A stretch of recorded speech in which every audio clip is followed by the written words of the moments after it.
Como ya viene el Halloween, me disfracé de G44, ahorita les voy a contar de qué se trata. Y quería arrancar con lo siguiente, porque ustedes llegó el gerente muy cumplido, ¿cierto? No había mucha gente en el recinto y no estaban las sillas en su lugar, o había una silla. Y usted dijo, venga, esto está como raro, ¿qué va a pasar? ¿Dónde se va a sentar Deyanira? Se preguntaba por qué no hay sillas, ¿quién me cambió esto? Yo no sé si cuando Deyanira llegó, ya el asesor muy amablemente le había subido la silla, pero ustedes no tenían sillas o había una sola silla y se desconcertaron porque están habituados a que siempre que hay un debate en el consejo está la hilera de las sillas para funcionarios y funcionarias que participan en las citaciones. Hoy no, hoy pasó algo distinto. Y empiezo con esto, aunque es un tema más adelante en la presentación, porque esto es lo que le pasa a la gente cuando llega al paradero del SITP y le cambiaron la ruta.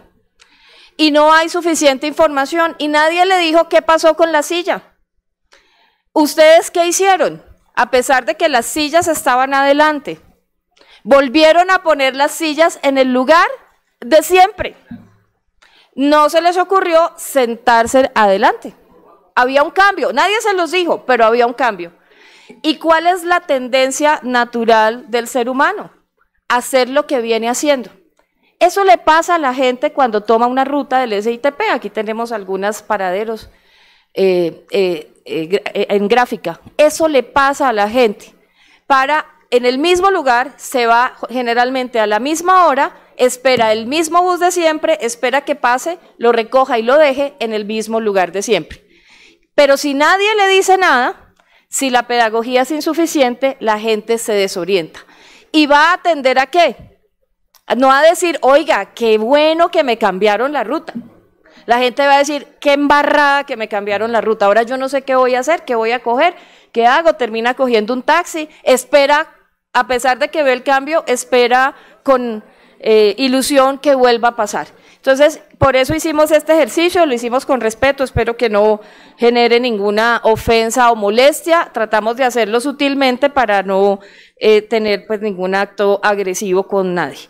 Pero pues un poco pues ejemplificando lo que pasa en las calles. Entonces, esta presentación la vamos a hacer de manera que trataremos de describir los distintos pasos de un viaje en el SITP, lo que le pasa a la gente en la cotidianidad. Pasemos a la siguiente. Lo primero es que las personas antes de salir deben tener cargada la tarjeta. Podemos pasar a la siguiente diapositiva. Y aquí quiero reconocer algo que es importante. Por fin la recarga de internet es útil y ese es un cambio y es un paso y es bueno. Porque antes, ¿qué tenía que hacer? Que era además un poco ridículo. Había que ir a una estación de Transmilenio a hacer la recarga. Pues, ¿para qué?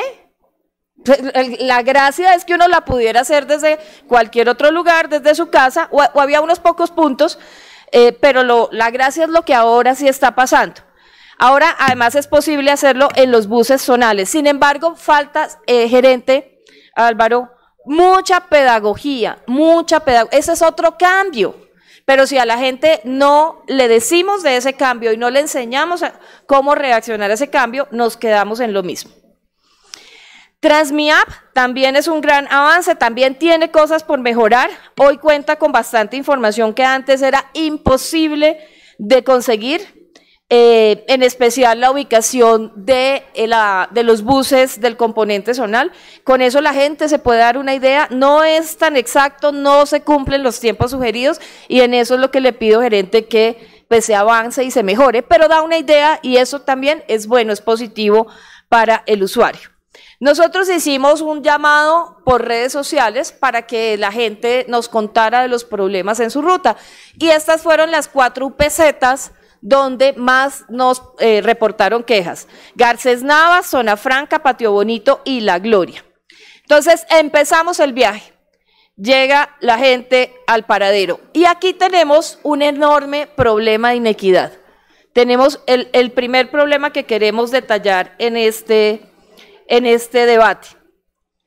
Mientras en Usaquén hay, esa diapositiva no se ve nada, mientras en Usaquén hay 264 paraderos M10 es decir, los que tienen techo, los que tienen silla. En Bosa, ¿cuántos creen que hay? 3. Es una brecha demasiado grande. En Usme, 3. En Ciudad Bolívar, que también es otra localidad enorme, 11. Entonces, y le hago la pregunta, gerente, ¿cómo queremos que la gente no perciba el sistema como clasista, como excluyente, si con estos elementos estamos dando una idea de inequidad? Y no solo la idea, una realidad de inequidad. Pero lo que nos preocuparía más es que para ustedes no fuera un problema resolver. Claro, no es el inmediato, pero yo sí quiero que usted nos cuente, digamos, lo que tienen pensado en esto, porque para nosotros sí es un problema. Miren ustedes el mapa, ahí están señalados esos paraderos M10. No hay paraderos prácticamente en el sur, en el occidente, en varios puntos de la ciudad. El Porvenir, Tintal, Bosa Occidental, Bosa Central, Jerusalén, San Francisco, Lucero, Tunjuelito, Marruecos, Marco Fidel, La Gloria, Lourdes, San Blas, todo Usme. Díganme ustedes si no hay una inequidad enorme en este tipo de infraestructura pública. Y entonces un poco la excusa ha sido un tema de infraestructura, pero además aquí nos hemos casado con un prototipo de paradero que es ese M10. Entonces es el único que puede haber, además de la señal con el tubo. Es el único que la ciudad puede tener. Estos paraderos cuestan 1.350 millones de pesos si pusiéramos unos 150, digamos, que ayudara a mejorar esa equidad. Cada paradero, según las cifras del IDU, cuesta 9 millones de pesos. Pero entonces nosotros nos pusimos a revisar, bueno, ¿esto cómo se puede ir resolviendo? Primero nos dicen, el DADEP no instala paraderos en zonas de menos de 4 metros de andén. ¿Tenemos aquí la media? ¿Cuál es?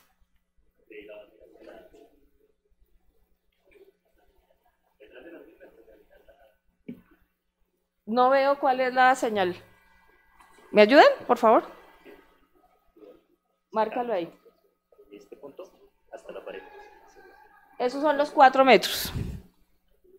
Entonces dicen, no los podemos poner con menos de 4 metros de ancho por un tema de el flujo, garantizar el flujo peatonal atrás del paradero, porque el diseño del paradero exige que haya un espacio para peatones, si no se obstruiría el espacio para peatones. Está el espacio propiamente del paradero y deben dejarse 40 centímetros, digamos, de un techo imaginario para que cuando el bus pase no vaya a afectar la infraestructura. Entonces, la primera excusa es que en muchos de estos barrios, en muchas de estas localidades, no hay un espacio público que tenga ese ancho, y entonces eso hace que no se instale este tipo de infraestructura. Entonces, lo que hacemos con esta idea de casarnos con este prototipo es que a una inequidad que ya existe en el espacio público en la zona, le ponemos otra inequidad adicional, que es que la gente no tenga estos paraderos de mayor elaboración en estos puntos.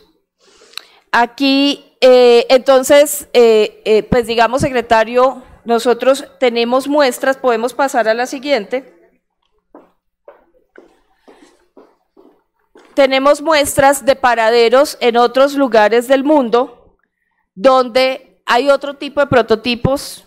Usted creo que me mencionó algunos en Cali, que no tienen, que por su diseño no requieren esos 4 metros de espacio, pueden tener menores costos, pero aquí sobre todo pueden evitar el problema de que se necesita esa área de 4 metros para su instalación. Entonces, ese es un llamado que yo le hago para que trabajemos sobre eso, para que la ciudad trabaje en alternativas para dar solución a esa inequidad de los paraderos que tiene Bogotá. Luego tenemos quejas, pasamos a la siguiente, de todos los días, entre semana, de usuarios que duran 10 minutos o más haciendo fila para entrar a la estación, especialmente las de la Avenida El Dorado, donde las estaciones solo tienen 2 torniquetes, a pesar de que tienen más espacio para ponerlas. Y es un tema pues que ya lleva, bueno, un poco menos de 10 años, que es el tiempo que tiene de entregada esa troncal. Y ahora veamos, y bueno, aquí están las estaciones con más problemas: Portal de la 80, Salitre El Greco, El Tiempo Maloca, CAN 146, 127, Boyacá. Hay otras adicionales a las de la 26, pero estas son algunas de ellas. Pasemos a la siguiente, y esto es, digamos, lo que pasa durante el viaje del usuario una vez se está en la estación. Entonces, la gente volvió de la pandemia y se encontró un sistema sin información, con la mayoría de la señalética pues inexistente. Hemos hecho seguimiento, usted nos habrá visto, a veces nos responden haciéndole seguimiento a distintas estaciones de cómo está la instalación. Ustedes nos dicen que toda la señalética cuesta 10.000 millones, suma que a mí me parece altísima. Creo que hay que revisar otros materiales y otros proveedores, que seguramente hay estrategias más económicas, pero es inaceptable, y yo creo que ese es un estándar que usted tiene que exigir, gerente, que en un sistema que tiene ahorita recursos de 11 billones de pesos, no haya 1.350 millones para unos paraderos, no haya dinero para completar la señalización, no haya dinero para poner los torniquetes en la 26, en la 127 o en otras troncales. Eso no suma ni el 0.2% del presupuesto de los proyectos en curso. Y ese es un tema que también hay que resolver. Transmilenio optó por una estrategia, ahorita vamos, ya la gente llega a la estación, estamos haciendo el viaje, ¿verdad? Llega a la estación, está la señalética y ya empieza el viaje. Transmilenio optó por una estrategia que creo que no está dando resultados, y es lo que voy a plantear a continuación, que es aumentar la cobertura, pero con un problema: tener pocos buses o tener menos buses de los necesarios.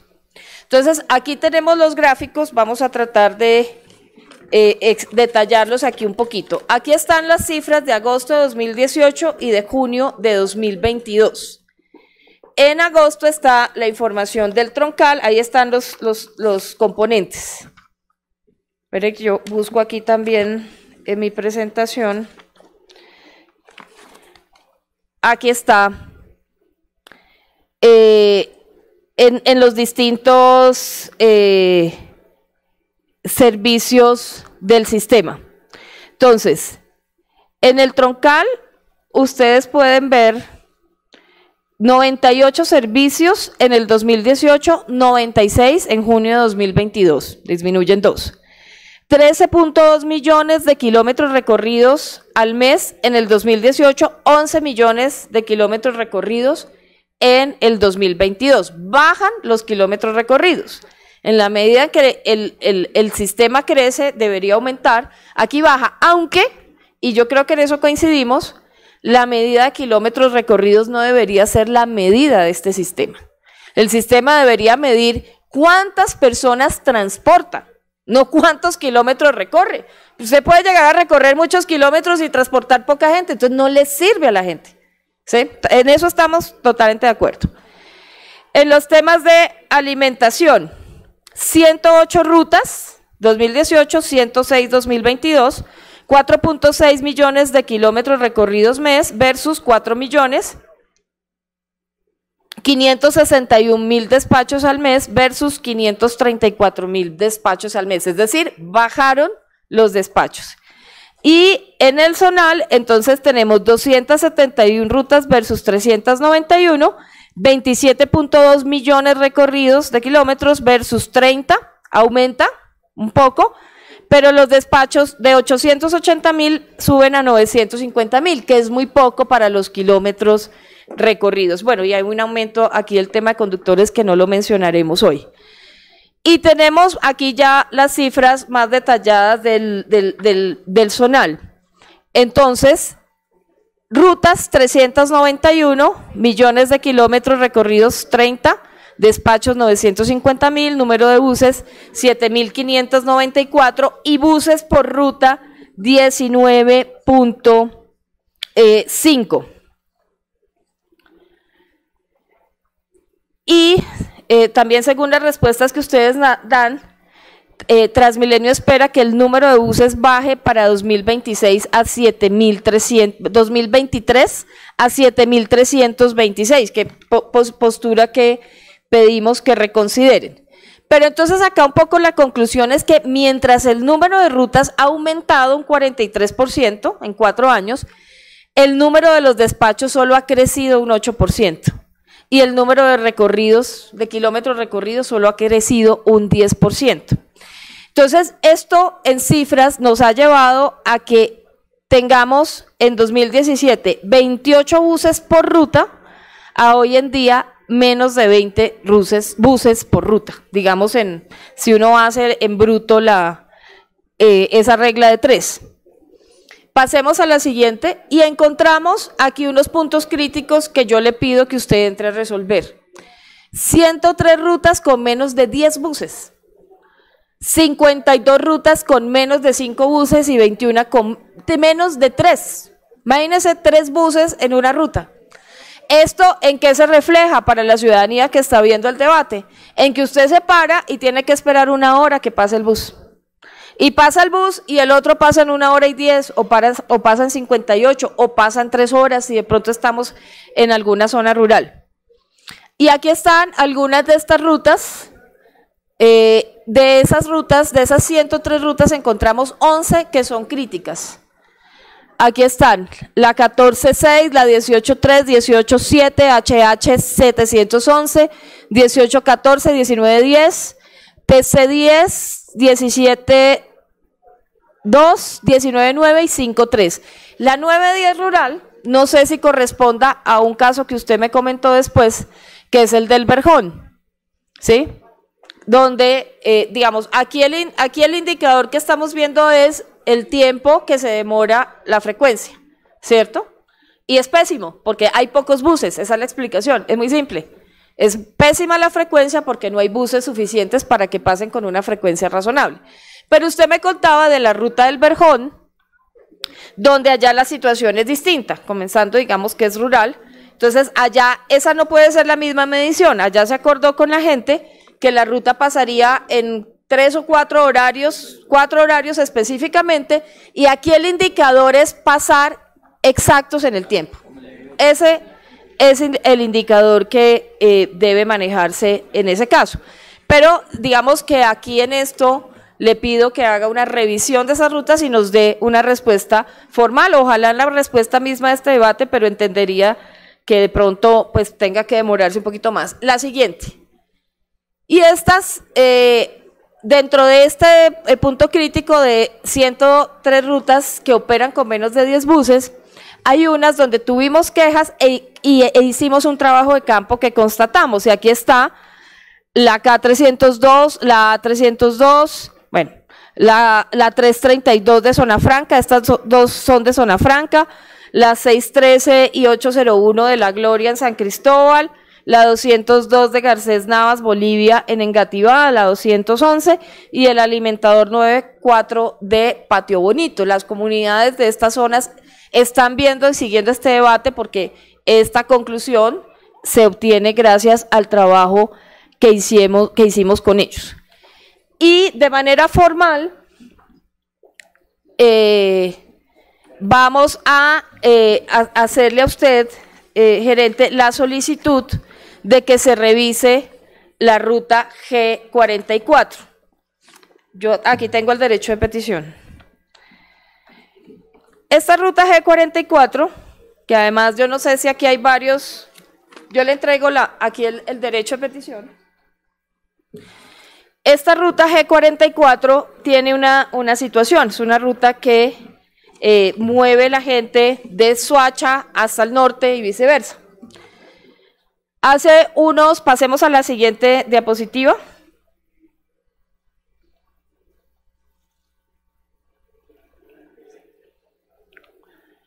Hace unos meses, es esta, por eso pusimos la camiseta el día de hoy.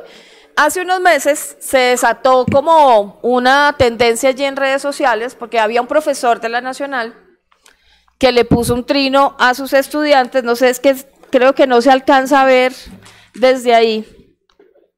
Tenemos que poner de manera que se alcance a ver, porque aquí no se alcanza absolutamente a ver nada. Dice el profesor, ahí está público en Twitter, se llama Gustavo Santos. Estimados, he agarrado un Transmilenio que paró por última vez en la 100 y la próxima parada es Bosa, dice el profesor, pensando que iba a parar en el G44 y resulta que es el G46. Cancelamos la clase.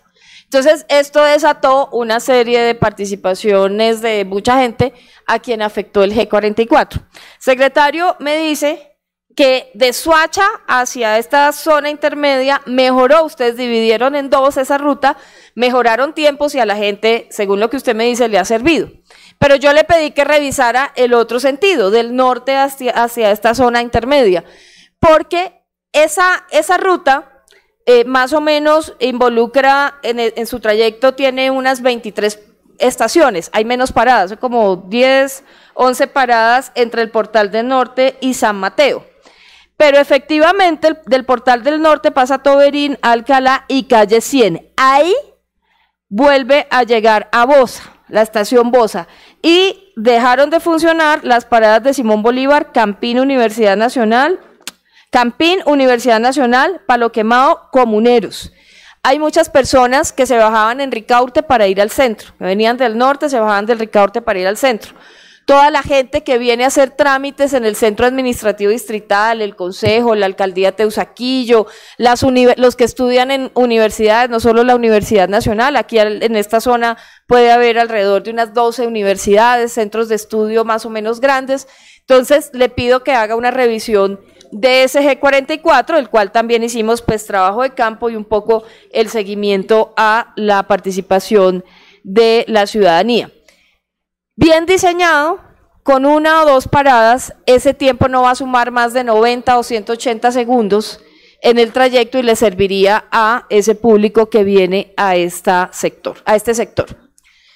¿Cuáles son las otras razones por las cuales a veces no se llevan las rutas a ciertos puntos, según la información que ustedes nos responden? Por la topografía de los sitios, porque las vías son muy angostas, porque el ángulo de giro no da para los buses de cierto tamaño, etcétera, etcétera. Y nos respondieron ustedes formalmente que no había oferta de buses eléctricos pequeños para estas ciertas zonas de compleja topografía o simetría en la ciudad, o donde las vías tienen problemas de simetría en distintos puntos, especialmente en el sur. Hicimos una búsqueda y encontramos 5 modelos entre 6 y 8 metros de largo. Aquí está señalado, ustedes pueden ver en la parte de adelante, lo que sería el espacio de un modelo de 6 metros por 2,40, que perfectamente cabe en estas vías de San Cristóbal, o algunas de Bosa, o algunas de Ciudad Bolívar, o algunas de Usme, o de Rafael Uribe, donde no se hace una extensión de la ruta suficientemente, o del alimentador, por esta supuesta falta de oferta, pero aquí, gerente, le estoy mostrando que existe. Esa es una de las principales quejas de las UPZs que nosotros revisamos, donde nos reportaron más problemas. Y como ustedes podían ver en ese primer mapa, son UPZs del borde de la ciudad. Digamos que sabemos, ustedes lo saben mejor que nosotros, el borde de la ciudad es la zona donde más problemas hay de transporte público históricamente, no solo ahora. Este es un video de algunas situaciones que se presentan en la localidad de Fontibón, que yo también le pido, gerente, que pueda atender. Por favor, pongámoslo.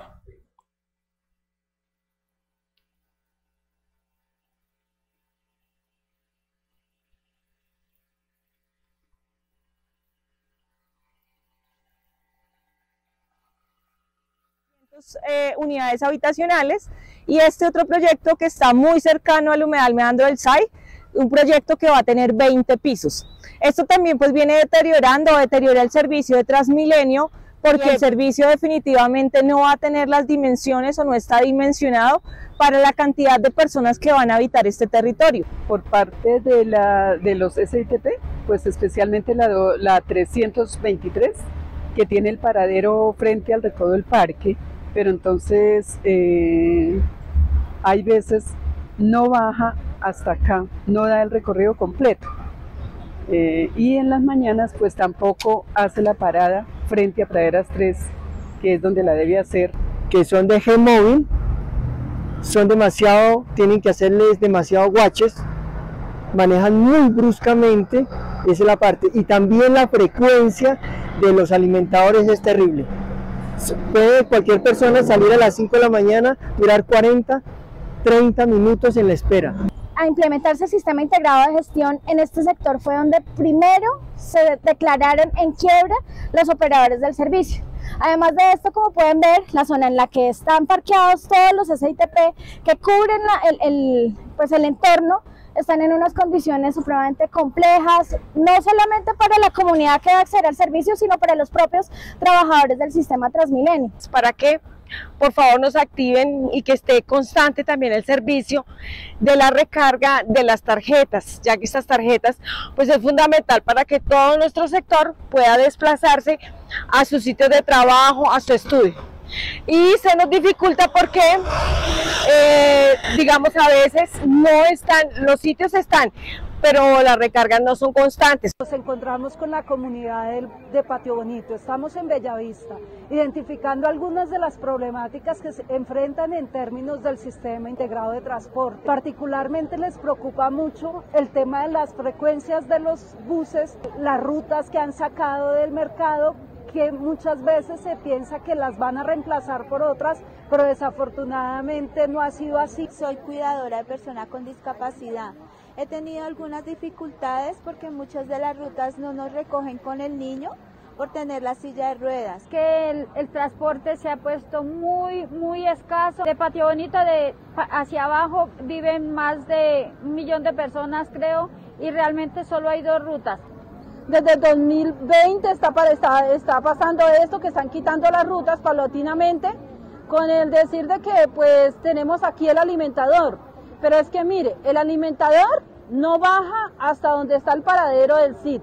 El alimentador muchas veces no recoge a las personas, no las deja en los paraderos. En el momento ya nos quitaron la 39, nos quitaron la 722. Pero resulta de que esas otras rutas que nos han quitado nos está afectando porque, por ejemplo, mi hija llega a las 11 de la noche a estudiar, ya no hay rutas que la bajen hasta aquí al barrio de Ciudad Galán. Nos hemos sentido afectados con la 912 que la quitaron, la 39 y la 722. Para ir al médico, el servicio es malísimo, toca esperar horas para que pase el bus. Me encuentro muy afectada con el transporte que nos han quitado, porque yo soy una persona discapacitada, de una parte no cojo bus y nos dejan muy lejos. Porque nos recortan y nos recortan transporte, no tenemos transporte, no tenemos en qué salir. Entonces aquí podemos apreciar, Presidenta, ¿necesita algo? No, es que oí como algún, no, pensé que necesitaba algún tiempo aquí en el micrófono. Sí. Entonces, y estos son esto es un timelapse que tomamos en San Cristóbal sobre los tiempos de espera de los buses. Si quieren lo ponemos, es más cortico.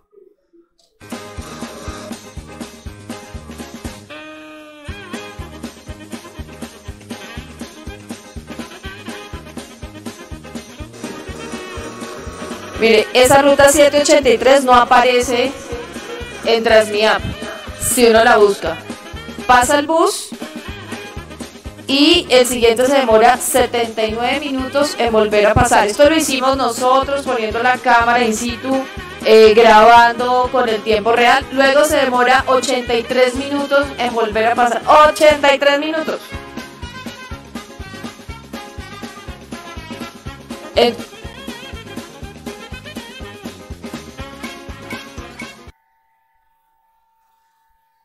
Tiempos están larguísimos, lo aceleramos para que un poco se vea como lo demorado en este sector de San Cristóbal, que es la UPZ La Gloria. Gerente, para que por favor revisen lo demorado del tiempo de la frecuencia entre uno y otro bus.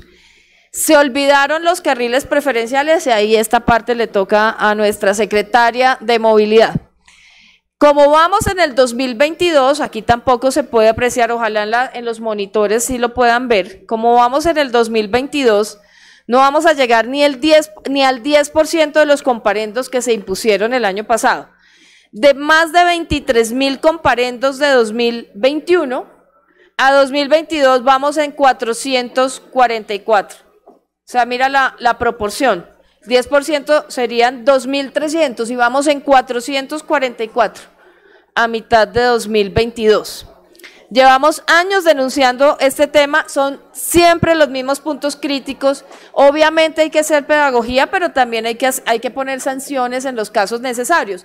La primera imagen es la de la Javeriana, es un parqueadero, pasan a cualquier hora por la séptima. Es un parqueadero constante. E igualmente así se volvió también la carrera 50. Ustedes ven, es un parqueadero permanente. Un punto de espera de taxis, un parqueadero particular, etcétera.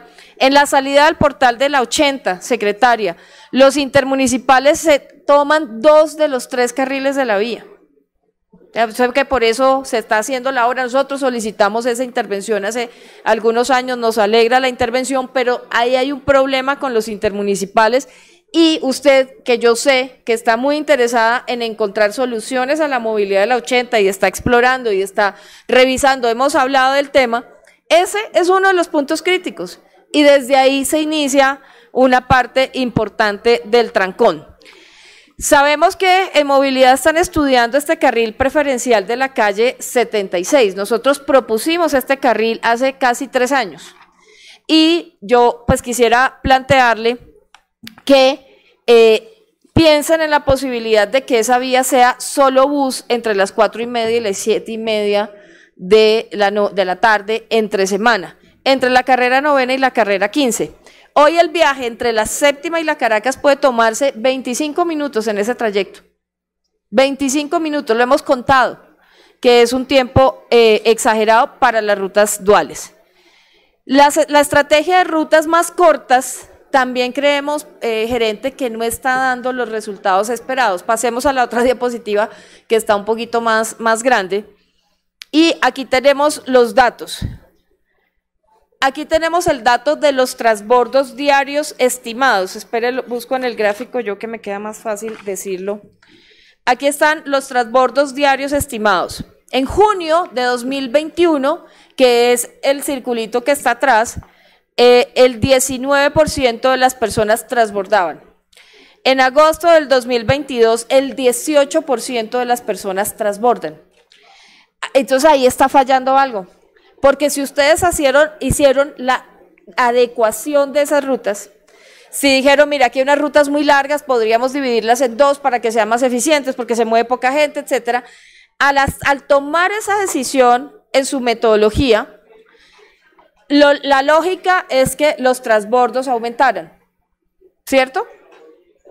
Para que a través de transbordos se ganara esa eficiencia. Hay un sacrificio al usuario, digamos, pero digamos, siguiendo un poco el planteamiento de ustedes, pero entonces no está funcionando porque los transbordos no se están haciendo. No solo no aumentaron, sino que disminuyeron levemente. Y esto también en parte por la falta de pedagogía. Puede que a la gente le sirva el transbordo, pero no lo sabe. Un poco volviendo al ejemplo de cuando ustedes llegaron temprano a la sesión y no sabían dónde se tenían que sentar. Y está el otro tema que tiene relación con esto, es que los transbordos de zonal a zonal, que es los que han debido aumentar más a la luz de esa meta que ustedes se ponen de cambiar rutas, de acortar rutas, de que entre dos rutas actuales se sume la de una porque sea más eficiente, etcétera.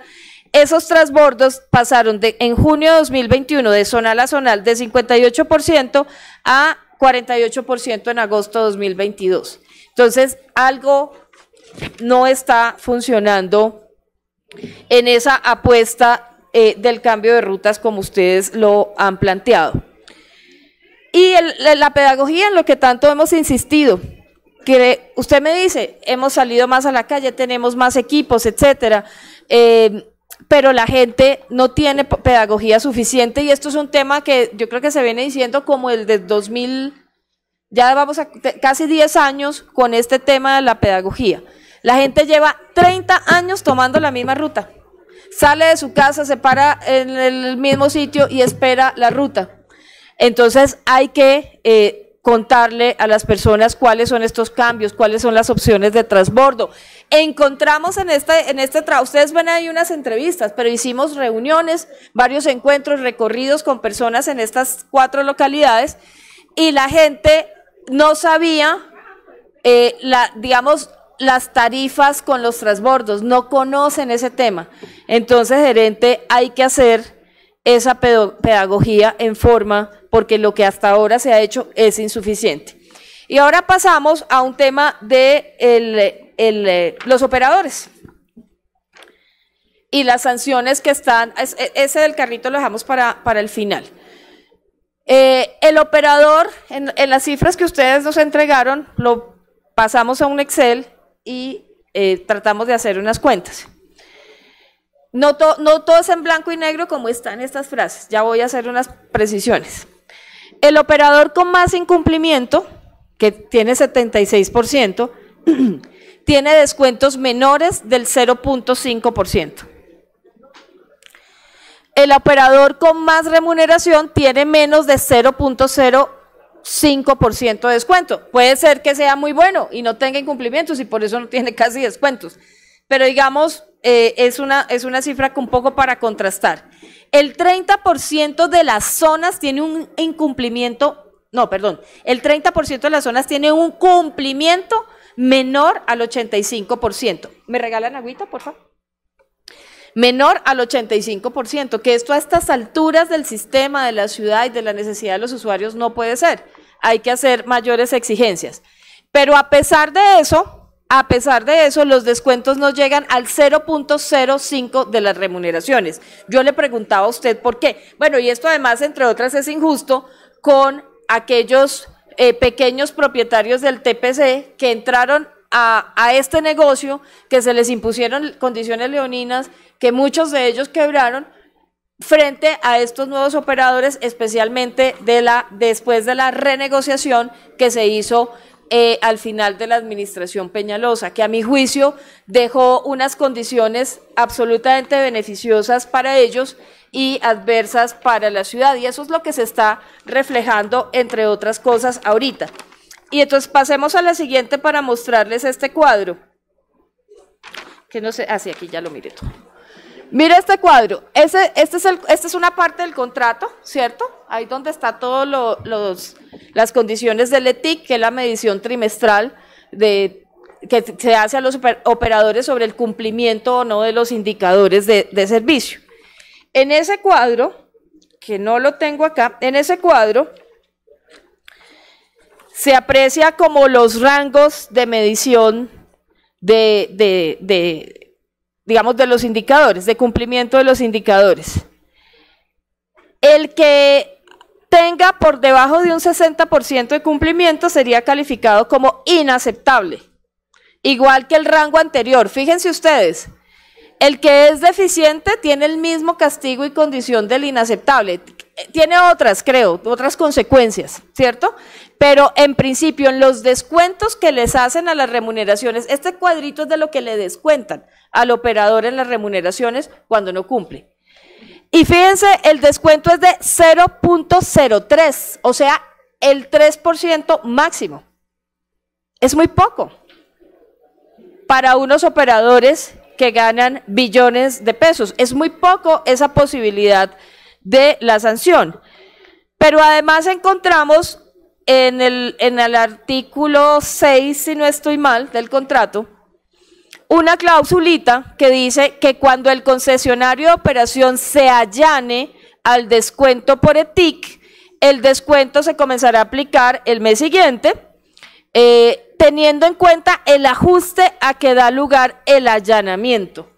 O sea, además de estos descuentos, Manuel, que tú tienes debate próximo sobre la renegociación de contratos, además de estos descuentos que son pírricos, este sí es son ínfimos, las dos categorías últimas tienen el mismo porcentaje de descuento, máximo, el mismo techo de porcentaje de descuento. Esto no es que se los descuenten inmediatamente, este es el tope. Pero además de eso, que es tan leonino para la ciudad, al allanarse tienen un descuento. Como quien dice, cuando la gente acepta cargos, le hacen una rebaja de penas. Poco sería como la misma lógica. Eso es lo que tienen los contratos. Esos contratos que se renegociaron en la última parte de la administración de Peñalosa, y frente a lo cual hice las denuncias porque veíamos que había varias condiciones que favorecían al operador castigando a la ciudad. El problema es que se castigue a la ciudad para darle beneficios a estas personas que deben prestar un servicio. Y yo quiero que nos explique eso, gerente. ¿Cuáles son las ventajas que les da allanarse? ¿Cuánto les descuentan por ese allanamiento? Nosotros vimos, además, hicimos también el cálculo con el Excel, lo vamos a presentar en el debate sobre contratos sobre renegociación. Hicimos el cálculo en el Excel y frente a lo que la remuneración de los operadores frente a lo que les descuentan, ese descuento equivale como al 0.03 de lo que les podrían descontar. O sea, hay una brecha enorme de sanciones que no se aplican en Transmilenio, y yo le quiero preguntar por eso.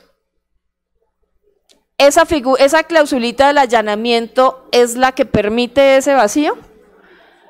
O también usted me comentaba que y eso lo dijimos hace unos años cuando hicieron esa renegociación, los indicadores de cumplimiento son absolutamente insuficientes, son pobres, entonces aparecen los operadores como cumplidos, pero cuando usted va a ver la meta es tan mala que si la cumple igual sigue siendo mala. Por ejemplo, que entre un bus y otro, usted me contaba el ejemplo, la meta sea que no pueden pasar más de 40 minutos, pues es una meta pésima, todos lo cumplen, pero que la meta sea 40 minutos es terrible para un usuario, esa no puede ser una meta, entonces tienen que hacer ustedes la revisión de metas, y usted me contaba que está en esa tarea y le pido que por favor explique y pues digamos nos dé información sobre cómo son los indicadores de los operadores frente a la omisión de parada, a salir adelantados y a varados, que son indicadores mucho más dicientes para la calidad del servicio para el usuario que algunos de los indicadores que están en el ETIC, que son más de operación. O sea, al usuario no le tiene por qué afectar una calificación de si el bus tiene buenas llantas o tiene la revisión técnico-mecánica. Al usuario lo que le debe importar es que el bus pase a tiempo, pase en frecuencias cortas, no estén adelantados porque entonces el de atrás va a estar repleto, pare cuando le saque la mano y no se vare en el camino. Ese es el tipo de cosas sobre las cuales yo quiero que usted le responda a la ciudad. Y esa clausulita del allanamiento, por favor que nos la expliquen, porque para mí esa es como la letra menuda donde nos pusieron una trampa más en esos contratos como ciudad. Aquí tenemos una ruta de lo cual quería mencionar rápidamente, que ya funciona y que sugerimos también hace un par de años, que era una nueva ruta dual para aliviar la saturación del M81, que es el que viene del puente de Guado a 80, luego termina subiendo a la séptima, pero pasa por la 11, la 72, la séptima, y va hacia el Museo Nacional, y la demanda del B de 10, que también es de allá de la 80. Entonces propusimos un trazado muy parecido a este, viene de la 80, luego coge la 85, la 11 y proponíamos que bajara por la 76, si no estoy mal. Ustedes lo dejaron un poco más al sur y subiendo. Y nos dijeron, lo quiero mencionar porque nosotros quedamos frustrados hace 2 años cuando nos reunimos con ustedes y entre muchas propuestas, algunas que implementaron, no nos avisaron que las habían implementado, muchas gracias, otras nos enteramos como esta, pero en su momento nos dijeron no se puede, es totalmente inviable, y vean que sí se puede. Y lo menciono, lo traigo a colación en este debate, porque este debate está nutrido de las opiniones de la gente en estas localidades. Y uno siente que Transmilenio no escucha. Me ha pasado a mí misma como concejala de la ciudad. Es más, el año pasado era presidenta del consejo, planteamos, no, pero eso fue hace 2 años y lo otro fue hace 3 años. Planteamos varias propuestas y ustedes no escuchan. Pues, ¿qué decir de la administración anterior? Ahí no solo no escuchaban, se burlaban de nuestras propuestas como las del operador público. Pero ustedes no escuchan. Y la ciudadanía es la que tiene finalmente la palabra. Claro que sí, hay componentes técnicos que los tienen que meter los ingenieros de transporte, civiles, etcétera, pero la gente es la que vive el drama cotidiano y yo le pido que tengan apertura. Transmilenio no puede ser un búnker para la ciudadanía, que es como se siente hoy y se ha sentido históricamente. Aquí tenía unos temas sobre las emisiones, pasémoslos para que cerremos ya. Y acá hay unas, pasemos, aquí está. La demanda en este momento del zonal es la más alta de la historia. Superamos 1.8 millones de usuarios al día. Claro, después de la pandemia, pues viene esa recuperación, pues que es muy importante. 2019 teníamos 1.25 millones de usuarios, en 2020 bajó a menos del millón y en 2022 1.8 millones. Ustedes pueden ver ahí el gráfico, no sé si se alcanzan a ver las lineecitas de colores, pero pues ahí en el gráfico está un poco la situación al día de hoy. Todavía no estamos en las cifras de antes de la pandemia, pero para allá vamos, digamos, están creciendo de manera importante. La demanda del troncal se recupera igual, se acerca a los 2 millones de pasajeros, pero además uno quisiera que no supere esa cifra, como pasó durante muchas veces que estábamos hablando de 2.5 millones. El troncal está funcionando mucho mejor que antes, los buses están llenos, pero sin estar cerca hasta ese indicador de más de 9 pasajeros por metro cuadrado, que era lo habitual en las horas pico de la pandemia. Y aquí el reto es hacer que el sistema, bueno, el troncal, que es distinto financieramente, hacer que el sistema sea sostenible financieramente, pero sin llegar a los niveles de hacinamiento que tenía antes el sistema. Concejala Mafe, le faltan ya 2 me falta minutos para esta diapositiva, presidenta. Ok, porque es que hay 4 personas de la bancada más inscritas, entonces le recomiendo por favor cerrar. Sí, presidenta, es que como ustedes pueden ver, apenas alcanza como este tiempo para uno poder redondear y plantear una hipótesis y un argumento, y nosotros somos una bancada grande que le pedimos, presidenta, su amabilidad de siempre para que nos extienda un poquito el tiempo para que los colegas puedan también plantear sus ideas. Y entonces concluyo con esto, después digamos, de pedir que, o de afirmar que la recuperación de la demanda es una cosa buena, que hay que mantener unos niveles que lo sigan haciendo sostenible en el troncal, sin llegar a los niveles de hacinamiento, porque pues Transmilenio no es ni será un metro. Transmilenio tiene una capacidad, un alcance, y eso es lo que puede aportarle al sistema integrado de transporte. No puede ir más allá de la capacidad que tiene y para lo que fue concebido y lo que aguanta. En conclusión, como mencionábamos ahora, dentro del recurso que tiene el sistema versus lo que se necesita para hacer pedagogía, para poner más torniquetes, para poner paraderos, para tener la señalética al día, pues uno puede decir plata sí hay para hacer esas cosas. Eso es un pelito de todo el presupuesto que tiene el sistema para troncales. 2, hay que dejar de consentir a los concesionarios. Uno que siente analizando estas cifras, que hay sanciones que no se aplican, que no se llegan a los topes, que no se han venido aplicando. Yo quiero no ser injusta con usted en ese sentido, porque creo que usted está dando unas peleas allá, y si no tiene el apoyo para ser duro con los concesionarios, pues se queda solo en la pelea. Pero aquí en el Consejo de Bogotá hay muchos que pues tenemos el interés de que los concesionarios le cumplan a la ciudad en términos de total eficiencia. No puede ser que la mayoría no alcance el 85% de cumplimiento, eso no puede ser. Y si hay concesionarios incumplidos de manera reiterada, quíteles el contrato, gerente, quíteles el contrato.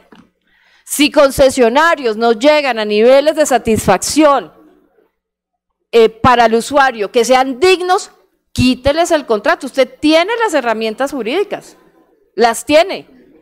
Lo que necesitamos es que tenga el coraje de hacerlo cuando encuentre las evidencias de que no están cumpliendo. Estos señores ganan millonadas, que le cumplan a la ciudad al máximo. Y como en cualquier contrato, vaya usted, saque un apartamento de arriendo y no pague el arriendo, le quitan el apartamento, le cancelan el contrato y lo sancionan. Igualito acá yo le pido que sea firme, y el debate que sigue sobre el tema de contratación en Transmilenio, de la renegociación de contratos y demás, pues también va a ser muy importante, porque vamos a mirar esas cifras. ¿Quién no cumple y por qué siguen operando? Si el contrato da condiciones para quitárselos. Y la estrategia de muchas rutas, pocos buses, como yo he tratado de mostrar acá, en muchos temas no ha funcionado. Revísenla, explíquenos usted en las respuestas y haga los ajustes.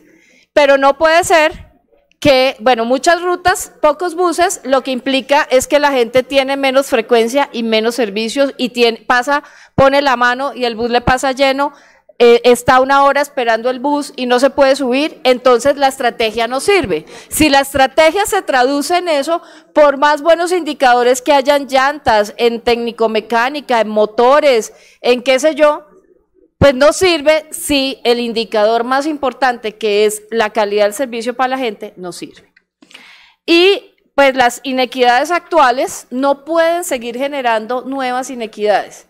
Que una localidad no tenga un espacio público ancho en algunas zonas, pues no puede conllevar a que esa localidad tenga los paraderos más simples, más sencillos, no tengan techo, no tengan infraestructura, y por cada paradero en Bosa hay 80, 90 paraderos en Usaquén. Eso no puede pasar, y en ese sentido, pues también le pido, gerente, que trabaje en ese tema.